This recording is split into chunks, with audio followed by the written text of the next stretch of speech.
نحمده ونصلي على رسوله الكريم اما بعد فاعوذ بالله من الشیطان الرجیم بسم اللہ الرحمن الرحیم السلام علیکم ورحمۃ اللہ۔ محترم حضرات، آج میں آپ حضرات کو ایک بہت ہی سبق آموز واقعہ سناتا ہوں۔ امید ہے کہ یہ واقعہ آپ کو ضرور پسند آئے گا۔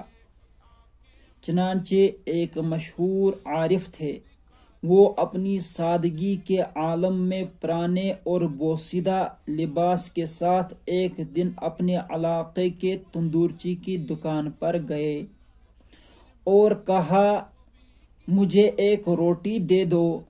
تو تندورچی نے ان کے بوسیدہ کپڑے دیکھے تو روٹی دینے سے انکار کر دیا اور اس کو کہا، چلے جاؤ۔ تو وہ خاموشی سے وہاں سے چلے گئے۔ جب وہ چلے گئے تو اس جگہ ایک شخص موجود تھا جو اس کو جانتا تھا۔ اس نے تندورچی سے کہا کہ اس کو جانتے ہو جس کو خالی ہاتھ بھیج دیا؟ تو تندورچی نے کہا، میں تو نہیں جانتا۔ تو اس شخص نے جواب دیا کہ اے بندہ خدا، یہ فلانی عارف و عابد شخص ہیں۔ تو تندورچی نے کہا، میں تو اس عارف کو بہت چاہتا ہوں، اور اس کے پیچھے دوڑا اور معذرت کی اور کہا کہ میں آپ کی شاگردی میں آنا چاہتا ہوں، تو آپ مجھے اپنا شاگرد بنا لے۔ لیکن اس عارف و عابد شخص نے انکار کر دیا۔ تو اس تندورچی نے بہت اصرار کیا،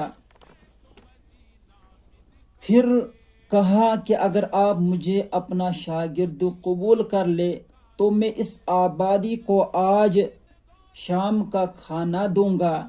تو اس عارف نے قبول کر لیا۔ پھر جب کھانا تقسیم ہو چکا تو تندورچی ان کے پاس آئے اور سوال کیا کہ اے میرے سردار، مجھے بتائیے کہ یہ جہنم کیا ہے؟ تو عارف و عابد شخص نے جواب دیا، جہنم یہ ہے کہ تو نے خدا کی خوشنودی کے لیے ایک روٹی خدا کے بندے کو نہ دی، لیکن خدا کے بندے کے دل کو خوش کرنے کے لیے ایک آبادی کو روٹی دے دی۔ لہذا کسی کو عزت دے یا قدر کرے تو دل سے کرے، ورنہ دکھاوے کی قدر نہیں ہوتی۔ یہ صرف ایک احساس سے کھیلنے کے مترادف ہو جاتا ہے۔ اللہ تعالی ہمیں ہر ایک کام خلوص کے ساتھ کرنے کی توفیق عطا فرمائے۔ وآخر دعوانا ان الحمد للہ رب العالمین۔